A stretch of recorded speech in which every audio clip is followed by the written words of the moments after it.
This story is brought to you by tapeatale.com. तो हमारे आजकल के जो ये रिश्ते होते हैं ना, ये जगह के मोहताज हो गए। आप देखो ना, आप एक स्कूल छोड़ के दूसरा स्कूल जाते हो तो आपके नए क्लासमेट्स बनते हैं, एक ऑफिस छोड़ के दूसरे ऑफिस जाते हो तो नए कलीग्स बनते हैं, एक मोहल्ला छोड़ के दूसरे मोहल्ला जाते हो तो आपके नए पड़ोसी बनते हैं, और धीरे धीरे पीछे वाले छूटने लग जाते हैं। इसीलिए शायद हमारी जनरेशन से ना ये लॉन्ग डिस्टेंस रिलेशनशिप संभल नहीं रही है। रिश्तों के बीच के फासले आजकल दूरियां तय कर रही होती हैं। ऐसे ही एक छोटी सी जगह है बालकनी, जिसने मुझे एक बहुत ही नायाब, एक बहुत ही खूबसूरत सा रिश्ता दिया था। वैसे आपकी बगल की बालकनी में कौन रहता है, आपको पता है क्या?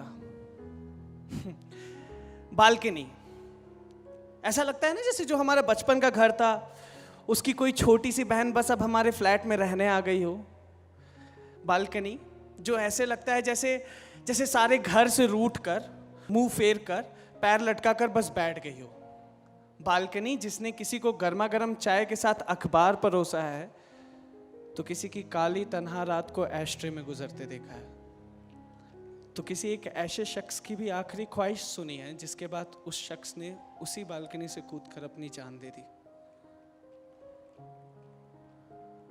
सुना आजकल तुलसी जी किसी आंगन में नहीं बल्कि 18th फ्लोर पे ईस्ट फेसिंग बालकनी में चिल कर रही हैं और वहीं से सारी चीजें अपनी हैंडल कर रही हैं। तो ऐसी गर्मी की छुट्टियों में ना हम चाचा चाची के पास नागपुर जाया करते थे। हमारा घर था, उनका फ्लैट था, तो मुझे ये बालकनी काफ़ी एडवेंचरस और एक्साइटिंग लगती थी, तो मुझे नागपुर जाने के लिए हमेशा काफ़ी मज़ा आने लगता था। तो जैसे ही आदतन मैं उनके फ्लैट पहुंचता था, अपना लगेज और बैग फेंक के उनकी बालकनी से चले जाता, तो उनकी बालकनी से सारा नागपुर शहर नीचे देख रहा होता था। पर मुझे नागपुर शहर की कहाँ पड़ी थी, मुझे तो पड़ी थी बगल वाली बालकनी की, जिसमें रहते थे बोस अंकल, जो हमेशा अपने पौधों को पानी देते हुए एक ईयर टू ईयर स्माइल देके कहते थे, हेलो बेटा, कब आ गए आप? और उनके चेहरे और उनकी स्माइल को देख के ना सारा दिन बन जाता था। फिर घर में जाके जिद करता था कि मुझे बोस अंकल के घर जाना है। किसी तरह मशक्कत करने के बाद इजाज़त मिलती थी तो भाग के उनके घर के बाहर 6 से 7 बार बेल बजाता था, टिंग टोंग टिंग टोंग टिंग टोंग। और जैसे ही आधा दरवाज़ा खुलता था मैं कहता था, बंटी भैया घर में है क्या?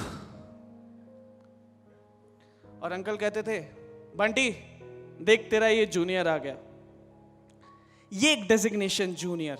अच्छा बंटी भैया, लाइफ में कुछ ऐसे सीनियर्स होते हैं ना जिनकी कूल ट्रिक्स और टेक्निक सीख के आप अपने छोटे से ग्रुप में हीरो बनते हो। बंटी भैया उनमें से थे। अरे उन्होंने क्रिकेट खेलना सिखाया यार।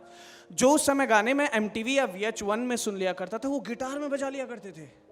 और इंटेलिजेंट तो इतने, बिल्कुल बॉर्नविटा क्विज कॉन्टेस्ट के लड़के लड़कियों टाइप। तो सारा दिन ना उनके साथ साइकिल में घूमने में और बाजार जाके उनसे ट्रीट लेने में गुजर जाता। तो इसीलिए Nagpur always had a very special place in my heart.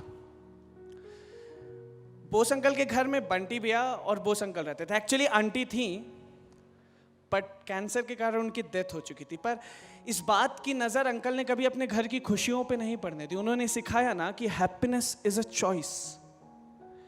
खुशियां वो नहीं होती हैं जो कोई और शख्स किसी चिट्ठी में लिख के लिफाफे में डाल के आपको आपके पते पर दे जाएगा, बल्कि ये तो वो कोरा कागज है जिसमें खत आपको खुद के लिए लिखना है और बार बार लिखना है। तो 2014 में मेरी दीदी की एंगेजमेंट तय हुई। मैं फिर से इस बार काफ़ी एक्साइटेड होने लगा कि मैं फिर से बंटी भैया से मिलूंगा, बोस अंकल से मिलूंगा। और जैसे ही मैं नागपुर पहुंचा, बैग वैग फेंका, अपनी बालकनी में पहुंचा और बगल वाली बालकनी देखी तो सारे पौधे सूख चुके थे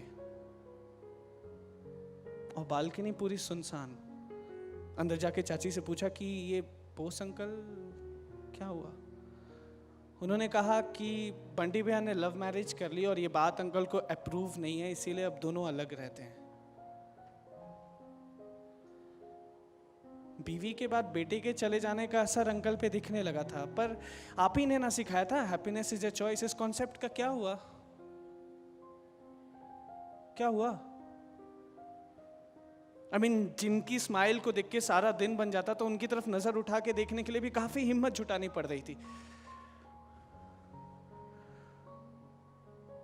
फिर मैं वापस आ गया नागपुर से। सारी चीजें, बालकनी, बोस अंकल, बंटी भैया, सब ने अपनी डिफिनीशन खो दी थी। 1 साल बाद मेरी दीदी की शादी भी वहीं से हुई। पर इस बार नागपुर जाने में उतना थ्रिल नहीं था, उतना एडवेंचर नहीं था, उतनी एक्साइटमेंट नहीं थी। पर फिर भी आदतन मैं रस्म के दौर पे अपना बैग फेंका और जैसे ही अपनी बालकनी में देखा तो बगल में बोस अंकल किसी एक छोटे बच्चे को खिला रहे। बात कुछ समझ नहीं आई। वापस चाची के पास पहुंचा तो मैंने पूछा, ये बोस अंकल, ये बच्चा क्या? उन्होंने बोला, खुद जाके क्यों नहीं पूछ लेता? तो जैसे छोटे में करता था ना, वैसे ही तुरंत उनके घर के बाहर गया, 7 से 8 बार बेल रिंग बजा, टिंग टोंग टिंग टोंग टिंग, और जैसे ही आधा दरवाजा खुला, मैंने बोला, बंटी भैया घर में है क्या? पर दरवाजा इस बार अंकल ने नहीं खोला था, दरवाजा खोला था भाभी ने। और उन्हें देख के ये लगा कि इनके लिए तो इतनी लड़ाई जायज थी यार। I mean, इनके लिए अंकल का गुस्सा कितना ही लॉजिकल है। और जैसे ही मैं इस बात को गल्प कर रहा था और बंटी भैया के बारे में पूछने जा रहा था कि अंकल उस बच्चे को खिलाते हुए बोलते हैं, देख देख तेरे बाप का जूनियर आ गया।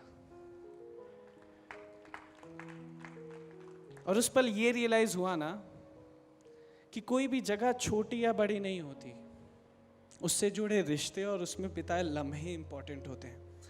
And after all, at the end of the day, हमारे पास इन रिश्ते और इनमें गुजरे हुए लम्हों के अलावा है ही क्या? वैसे ये एक नायाब रिश्ता मेरी बालकनी ने मुझे दिया है। आपकी बगल वाली बालकनी में कौन रहता है? Thank you. You got it right. मैं और कोपल खन्ना टेबल टेल से आ रहे हैं आपके शहर, 9 different cities of the country to tour and to hear your stories and to share my story. So please stay tuned to Table Tale to get all the updates.